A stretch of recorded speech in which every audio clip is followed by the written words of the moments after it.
एक लेखक की कल्पना और एक पिता का दर्द, साथ ही एक ऐसी दुनिया जिसमें सच और कल्पना की बीच की लकीरें धुंधली पड़ जाती हो। आज हम लेकर आए हैं एक लेखक की कहानी जिसे अपनी लिखी हुई कहानी के कारण असली दुनिया को खतरे में डालना पड़ता है। इसमें एक इंसान जो अपनी बेटी को खो चुका है, पर जब एक लिखी हुई कहानी उसकी दुनिया से टकराती है तब उसे समझ आता है कि ये सिर्फ कहानी नहीं बल्कि उसकी तकदीर है। क्या एक बाप अपनी बेटी की जिंदगी को बचाने में सफल हो पाएगा, या ये कहानी उनके बीच की दूरी को हमेशा के लिए बदल देगी? ये सवाल हर मोड़ पे गहरा होता जाता है और जवाब कहानी के आखिरी पलों में मिलता है। तो चलिए दर्द, दिमाग की हलचल और रात से भरी इस सफर को शुरू करते हैं। कहानी की शुरुआत में हमें एक शापित महल को दिखाया जाता है जहाँ एक गुआन नाम का आदमी अपनी बेटी को ढूंढ रहा होता है, पर तभी अचानक एक बहुत बड़ा मॉन्स्टर उसके सामने आ जाता है और गुआन की आंख खुल जाती है क्योंकि वो एक सपना देख रहा था। गुआन एक पहाड़ के ऊपर बैठा था और दूर से आती हुई ट्रक को देखने लगता है, और जब वो ट्रक उसके करीब आता है गुआन उसके शीशे पे पत्थर मारता है और इसी तरह गुआन एक के बाद एक पत्थर मारने लगता है, जिसकी वजह से ट्रक अपना बैलेंस खो देती है। पर ड्राइवर जल्दी से ट्रक को रोक देता है और फिर गुआन ट्रक के ड्राइवर को पीटते हुए उससे अपनी बेटी के बारे में पूछने लगता है, पर वो दोनों लोग किसी तरह गुआन से अपना पीछा छुड़ाकर वहाँ से भाग जाते हैं। जिसके बाद जब गुआन ट्रक को खोलता है तब उसके अंदर बहुत सारे बच्चे कैद होते हैं। इसका मतलब वो दोनों लोग इन बच्चों को किडनैप करके वहाँ से कहीं और ले जा रहे थे। फिर गुआन उन बच्चों में अपनी बेटी को ढूंढने लगता है, पर वो उसे वहाँ नहीं मिलती। तभी वहाँ पे पुलिस वाले आ जाते हैं और वो गुआन को ही उन बच्चों का किडनैपर समझ लेते हैं और इसी कारण पुलिस वाले उसे अरेस्ट करके अपने साथ ले जाने लगते हैं। और यहीं पे हमें फ्लैशबैक में गुआन की पहली जिंदगी को दिखाया जाता है, जहां अपनी पास्ट लाइफ में गुआन अपनी वाइफ और बेटी के साथ होता है और उस वक्त उसकी बेटी 5 साल की होती है। वो लोग एक खुशहाल जिंदगी जी रहे थे, पर साथ ही गुआन को हमेशा एक सपना भी आता था जहां उसकी बेटी एक शापित महल के अंदर गुम होती जा रही थी, और तब से उसकी बेटी को किडनैप हुए पूरे 6 साल हो चुके थे और लाख कोशिश करने के बाद भी गुआन को अभी तक उसकी बेटी नहीं मिली। इस वक्त पुलिस की कार एक पेट्रोल पंप पे खड़ी थी और तभी वहाँ पे एक और ब्लैक कलर की कार आकर रुकती है जिसमें कि एक लड़की बैठी होती है। फिर वो लड़की गुआन को इशारा करते हुए अपने कार में बुलाने लगती है और गुआन भी किसी तरह से अपना हाथ खोलकर उस लड़की की कार में चला जाता है। फिर ये लोग वहाँ से निकल जाते हैं। ये लड़की गुआन को अपना नाम ईमा बताती है और कहती है कि मुझे तुम्हारे बारे में सारी बातें पता है, और वो कहती है कि यहाँ तक कि मैं ये भी जानती हूँ कि तुम्हें किस तरह के सपने आते हैं। गुआन काफी हैरान होता है ये सोचकर कि इस लड़की को उसके बारे में इतना कुछ कैसे पता। फिर ईमा गुआन को कहती है कि मैं तुम्हारी बेटी को ढूंढने में मदद कर सकती हूँ, पर तुम्हें भी इन सब में मेरी मदद करनी होगी। जिसके बाद वो उसे लेकर एक शो में पहुंचती है जहां स्टेज पे खड़े होकर एक आदमी स्पीच दे रहा होता है और ये आदमी ईमा का बॉस होता है। फिर ईमा गुआन को एक लाइव चल रही वीडियो दिखाती है जिसमें एक लेखक अपनी लिखी हुई कहानी को सुना रहा होता है, और इसी बीच हमें कहानी के दृश्यों को दिखाया जाता है और ये सारी घटनाएं इन लोगों के जिंदगी से जुड़ी होती हैं, जिसमें एक योद्धा जो भाग रहा था और उसका पीछा बहुत सारे लोग कर रहे थे, पर भागते हुए वो पहाड़ी के आखिरी छोर पे पहुंच जाता है जहां से आगे जाने का रास्ता नहीं होता। पर तभी वहां पे उस योद्धा की बड़ी बहन आ जाती है और अपने भाई को बचाने के लिए उसे पहाड़ से नीचे गिरा देती है और फिर अकेले ही उन सभी लोगों का सामना करने लगती है और एक एक करके उन सबका मुकाबला करते हुए सबको जान से मार देती है। पर उन्हीं में से एक बूढ़ा योद्धा जो काफी ताकतवर था, वो लड़की उससे नहीं जीत पाती, और जब वो योद्धा वापस पहाड़ के ऊपर आता है तब उसकी बहन काफी जख्मी हालत में होती है, जिसके बाद वो बूढ़ा योद्धा उसके सामने उसकी बहन को जान से मार देता है और अपनी बहन को अपनी आंखों के सामने मरता देख वो काफी गुस्सा हो जाता है। जिसके बाद वो उस बूढ़े योद्धा के पीठ में फंसी तलवार को निकालकर उसी से उसको जान से मार देता है। असल में ये योद्धा एक कवच के कारण जिंदा होता है और उसके मरते ही वो कवच उसके शरीर को छोड़कर इस लड़के के शरीर में चला जाता है और वो कवच कुंगविन से बात करते हुए कहता है कि मैं तुम्हारे मरने तक तुमसे चिपका रहूंगा। और फिर वो कवच कुंगविन को कहता है कि अगर तुम उस मॉन्स्टर को मारने जा रहे हो तो मेरे साथ ही जाना। और कुंगविन के ऐसा सोचते ही असल दुनिया में ईमा का बॉस बेहोश होकर स्टेज पे गिर जाता है। फिर ईमा गुआन को बताती है कि ये लेखक रोज लाइव आकर थोड़ा थोड़ा कहानी को आगे बढ़ाता है, पर परेशानी की बात यह है कि जब भी वो अपने कहानी में उस मॉन्स्टर को मारने की बात करता है, इधर असल दुनिया में उसके बॉस की तबीयत अपने आप ही खराब हो जाती है और उस लेखक के मुताबिक 3 दिन बाद उसके कहानी में उस मॉन्स्टर की मौत होने वाली है। और ईमा को इस बात का डर है कि कहीं उस कहानी की वजह से असल दुनिया में भी उसका बॉस ना मारा जाए, इसलिए वो गुआन से अपने बॉस को बचाने के लिए मदद मांगती है और उसके बदले में वो गुआन की बेटी को उसको ढूंढ कर देगी। ईमा कहती है कि हमने 5 लड़कियों को ढूंढ लिया है और इन्हीं में से एक तुम्हारी बेटी भी है, जिसका पता हम डीएनए टेस्ट करके लगा सकते हैं। फिर वो गुआन को कहती है कि ये लेखक दूसरे शहर में रहता है और तुम्हें वहां जाकर उसको जान से मारना होगा। जिसके बाद गुआन उस लेखक के पास जाता है और उसको बताता है कि मैं आपका बहुत बड़ा फैन हूँ और आपकी कहानियाँ मुझे बहुत अच्छी लगती है। गुआन की बातें सुनकर वो लेखक काफी खुश हो जाता है और इन दोनों के बीच बात होने लगती है। फिर एक दिन गुआन उस लेखक से बात करके वहाँ से चला जाता है, पर वो अपनी डायरी वहीं पे भूल जाता है जिसमें उसने अपनी सारी बातें लिखी थी। और जब वो लेखक गुआन की डायरी को पढ़ता है तो उसे उसकी स्टोरी काफी अच्छी लगती है और वो गुआन की स्टोरी को अपने कहानी में जोड़कर लिखने का फैसला करता है और वो अपनी कहानी को वहीं से आगे बढ़ाने लगता है जहाँ कुंगविन उस मॉन्स्टर को मारने गांव में पहुंच चुका था। उस मॉन्स्टर का नाम रेडमन था जो उस गांव का राजा था और उस समय वहाँ पे कोई फेस्टिवल मनाई जा रही थी। तब कुंगविन का आर्मर उसको बताता है कि इस साम्राज्य का पहले राजा कोई और हुआ करता था और रेडमन उसका सैनिक था, पर एक बार काला जादू करके धोखे से रेडमन ने उस राजा को जान से मार दिया और खुद इस किंगडम का राजा बन गया क्योंकि उसे भगवान बनना था। और रेडमन अपने पूरे साम्राज्य को एक दूसरे किंगडम पे हमला करने का हुक्म देता है, जिसके बाद इन दोनों साम्राज्य के लोगों के बीच जंग होने लगती है। पर रेडमन के लोगों की तादाद बहुत ज्यादा थी और सबने मिलकर उस दूसरे विलेज को पूरी तरह से तबाह कर दिया था और उस पूरे किंगडम पे कब्जा करके वहाँ के लोगों पे जुल्म करना शुरू कर देते हैं। उन्हें लूटा जाता है और उन्हें मारा जाता है और अंत में उनके सिर को काट कर पेड़ों से लटका दिया जाता है। रेडमन ने सबको बहुत मुश्किल में रख रखा था और कुंगविन उसी गांव से गुजर रहा होता है जहां उसे एक छोटी लड़की मिलती है जिसका भाई मर चुका था। इस बच्ची का नाम टिंग था और कुंगविन उसकी मदद करने लगता है।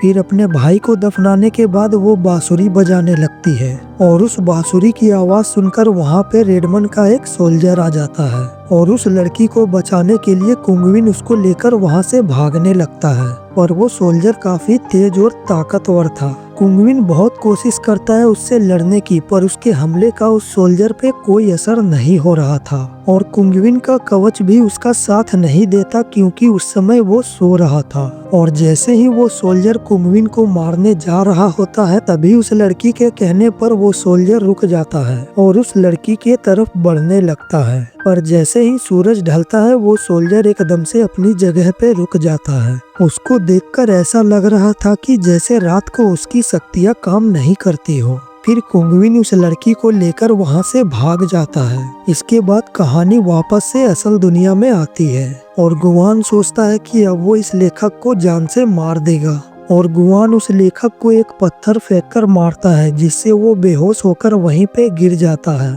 फिर जैसे ही गुआन उसको मारने वाला होता है उसे एक गाने की आवाज सुनाई देती है जो उसने अपनी बेटी को सिखाई थी। और जब गुआन वहाँ पे जाता है तो उसे वहाँ एक छोटा लड़का मिलता है और गुआन उससे पूछता है कि तुमने ये गाना कहाँ सीखा और उससे अपनी बेटी के बारे में पूछने लगता है, लेकिन वो लड़का डर के मारे वहाँ से भागने लगता है। गुआन भी उसका पीछा करता है और उसे वहीं पे अपनी बेटी का किडनैपर दिख जाता है।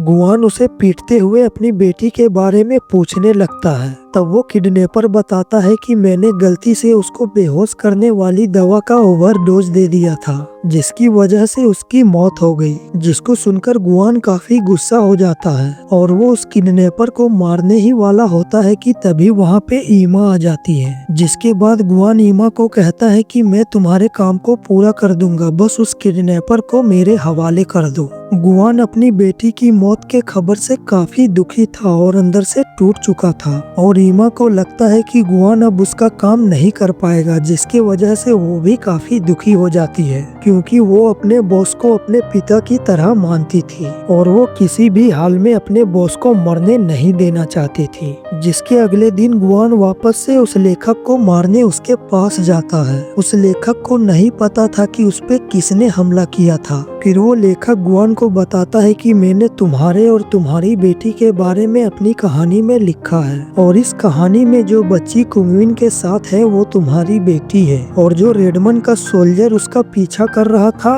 वो ताकतवर योद्धा तुम्हारे अंदर से निकला है, जो उस लड़की को मारने नहीं बल्कि उसे बचाने आया था। जिसको सुनकर गुआन लेखक से रिक्वेस्ट करने लगता है कि कहानी को आगे लिखो ताकि मैं जल्दी से अपनी बेटी से मिल सकूं। आई होप कि आप लोग समझ चुके होंगे कि कुंगविन ही असल दुनिया का लेखक है। और फिर वापस से कहानी कुंगविन और उस बच्ची के पास चला जाता है जहाँ ये दोनों उस शहर की गलियों से गुजर रहे थे और वहाँ चारों तरफ सिर्फ लाशें बिखरी पड़ी थी। बहुत सारे लोगों के सरों को काटकर पेड़ों से लटकाया गया था और ये सारा काम रेडमंड के लोगों का था। और तभी वहाँ रेडमंड के लोग मिलकर इन दोनों को घेर लेते हैं। तभी कुंगविन का कवच जाग जाता है और बाहर आकर इन लोगों का मुकाबला करने लगता है। वो कवच काफी अच्छा योद्धा था और अकेले ही इन सब पे भारी पड़ने लगता है। कोई भी उसके तेज तलवार के आगे टिक नहीं पाता और बारी बारी करके वो उन सबको जान से मार देता है। फिर कुंगविन को बचाने के बाद वो वापस से उसकी बॉडी से चिपक जाता है। फिर वापस से कहानी गुआन और लेखक के पास आ जाती है। ये दोनों लेखक के घर पे थे जहाँ गुआन को ईमा के बॉस की फोटो मिलती है। लेखक उसको बताता है कि ये आदमी मेरे पिता का दोस्त था और उसने मेरे पिता को धोखे से मार दिया और उनके बिजनेस को हथिया लिया।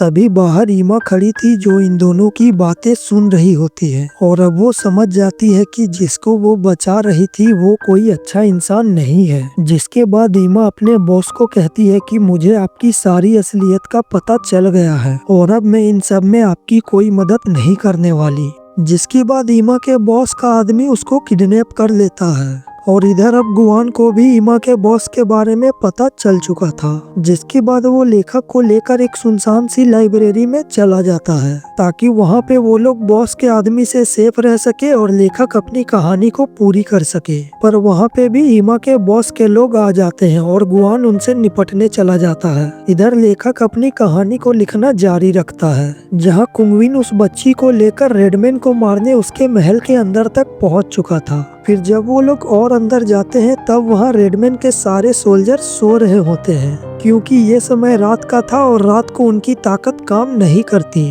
फिर कुंगविन रेडमैन का नाम लेकर उसको अपने पास बुलाने लगता है। तभी उसके पास में बनी बड़ी सी पत्थर की मूर्ति जिंदा हो जाती है और वो कुंगविन को कहता है कि मैं हूँ रेडमैन। उसका शरीर काफी बड़ा और विशाल था और उसके 4 हाथ थे। वो कुंगविन को बताता है कि मैं तुम्हारे पिता का अच्छा दोस्त हुआ करता था पर मैंने तुम्हारे पिता को बहुत पहले ही मरवा दिया था क्योंकि मुझे भगवान बनना था और मैंने ही तुम्हें और तुम्हारी बहन को मारने के लिए आदमी भेजे थे पर तुम किसी तरह से बच गए और अब यहाँ मेरे सामने खड़े हो। जिसके बाद रेडमैन कुंगविन के ऊपर हमला करने लगता है। फिर कुंगविन और उसका कवच दोनों मिलकर उसका सामना करने लगते हैं। वो दोनों काफी कोशिश करते हैं रेडमैन को हराने की पर रेडमैन बहुत बड़ा और ताकतवर था और इन दोनों के हमले का उस पे कोई असर नहीं हो रहा था। जिसके बाद वो कुंगविन के कवच को अपने हाथों से मसलकर तोड़ देता है और फिर कुंगविन को मारने उसकी की ओर जाने लगता है। तभी वो छोटी लड़की अपनी बांसुरी बजाने लगती है और बांसुरी की आवाज से रेडमंड काफी परेशान होने लगता है। जिसके बाद उसके पेट में से बहुत सारे टेंटिकल्स बाहर निकलते हैं और उस लड़की को पकड़कर अपने अंदर खींच लेते हैं। दूसरी तरफ असल दुनिया में ईमा खुद को किडनैपर से छुड़वाकर गुआन की मदद करने वहां चली जाती है। जिसके बाद गुआन और ईमा मिलकर बॉस के लोगों को धूल चटा देते हैं। पर तभी कोई लेखक के ऊपर हमला कर देता है और उसकी कहानी वहीं पे रुक जाती है। जिसके बाद गुआन और ईमा मिलकर लेखक को लेकर हॉस्पिटल चले जाते हैं और हॉस्पिटल में ईमा का बॉस अपनी गलती एक्सेप्ट कर लेता है। वो कहता है कि मैं लेखक को मारना चाहता था और वो अब तक सिर्फ नाटक कर रहा था कि वो उस लेखक की कहानी की वजह से बीमार पड़ रहा है, ताकि ईमा गुआन के हाथों लेखक को मरवा दे और उसके करतूतों का किसी को पता न चले। लेखक अभी घायल था तो गुआन खुद ही उस कहानी को लिखने का फैसला करता है, पर ईमा का बॉस उसको रोकने लगता है। तब ईमा बीच में आकर उसके बॉस को वहाँ से हटा देती है और कहती है कि देखते हैं कि क्या तुम वाकई में इस कहानी से मर सकते हो। फिर गुआन कहानी को आगे लिखने लगता है, जहां रेडमंड ने अभी भी उस बच्ची को अपने पेट के अंदर पकड़ रखा था और कुंगविन को धीरे धीरे तड़पा तड़पा कर मार रहा था। लेकिन वो बच्ची अब भी रेडमंड के पेट के अंदर से बांसुरी बजा रही थी। असल में वो ऐसा कर रही थी क्योंकि उसको यकीन था कि उसके आवाज से उसके पिता वहाँ पे उन्हें बचाने आ जाएंगे, और होता भी ऐसा ही है। रेडमंड का वही सोल्जर वहाँ आ जाता है और इन दोनों के बीच फाइट शुरू हो जाती है। रेडमंड काफी तेज था पर सोल्जर भी कम नहीं था और इन दोनों के बीच की लड़ाई देखते बन रही थी। सोल्जर दिखने में छोटा पर काफी ताकतवर था और फिर कुंगविन का कवच भी वापस उससे चिपक जाता है और ये दोनों मिलकर उसका मुकाबला करने लगते हैं। तभी सोल्जर कुंगविन को बताता है कि हमें रेडमंड के सिर में धसी तलवार को बाहर निकालना होगा और उसी से इसकी मौत होगी। फिर ये दोनों मिलकर उसको अपने जाल में फंसा लेते हैं और कुंगविन मौका पाते ही रेडमंड के सिर में फंसी तलवार को निकालने लगता है, पर वो अकेला उसको खींच नहीं पा रहा था। तब सोल्जर और कुंगविन दोनों मिलकर उस तलवार को निकालने की बजाय उसको नीचे की ओर खींच देते हैं, जिससे रेडमंड बीचों बीच कटकर मारा जाता है और उसी के साथ वो लड़की भी उसके पेट से बाहर आ जाती है। तभी असल दुनिया में गुआन को बाहर एक गाना सुनाई देता है जो उसने अपनी बेटी को सिखाया था। गुआन भागता हुआ वहां जाता है और उस गाने को दोहराने लगता है। तभी सामने खड़ी लड़की उसको पलटकर देखती है और गुआन समझ जाता है कि यही उसकी बेटी है। और असल दुनिया के साथ साथ उस कहानी के अंदर भी उस सोल्जर को अपनी बेटी वापस मिल जाती है और इस कहानी की हैप्पी एंडिंग यहीं पे हो जाती है। मिलते हैं आपसे अगली वीडियो में। आप सब लोग अपना ख्याल रखें।